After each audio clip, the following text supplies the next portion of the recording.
Mr. Roy. The gentleman from Texas is recognized for 3 minutes. I thank the gentleman from California. I thank the Speaker. I thank the gentlelady from California. Every one of us here has significant groups of constituents and people across this country, from the communities in question, from the Chinese American communities, from the Indian American communities, who have interest in wanting to make sure their communities can be represented and might well support some of this. But of course they do. Of course they do, because what are we going to do here but pick winners and losers, which is what this Congress does every single day, pick winners and losers. But who are the losers on this? It's not big tech. It's not all the big tech, big corporations that are all happy to collude with the People's House in order to get their labor supply and what they need. But who is going to be the losers? A lot of the hospitals. Why did the Hospital Association oppose this? Could it be that there's Filipino nurses and others who can be left behind are going to have to go to the back of the line? The Filipino nurses that were crowding the room in which I was being treated for cancer at MD Anderson, which was chock full of Filipino nurses. Right? We're picking winners and losers here based on nationality and specific countries.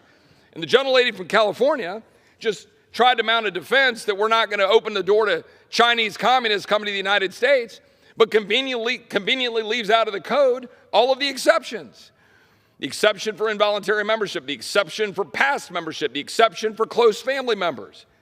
I mean, any idiot could drive a truck through those holes, right? This is not a hard thing to understand what's happening.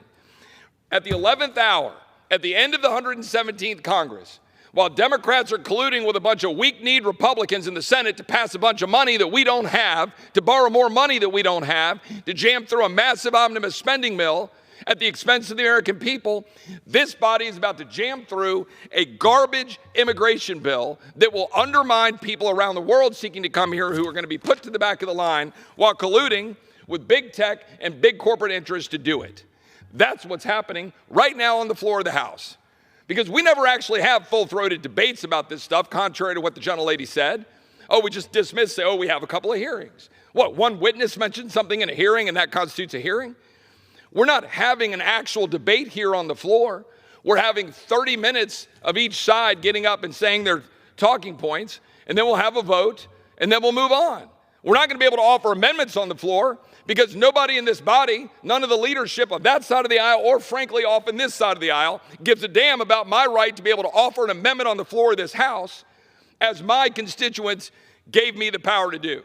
We're here trying to defend the interest of having an immigration policy that is not based on the interest of one industry at the expense of countless other industries and at the expense of an immigration system that actually works. While our border is wide open, being exploited by cartels and China to kill 72,000 Americans last year, and my Democratic colleagues don't give a rip about a wide open border exploiting the American people and migrants getting abused in the process. I yield back.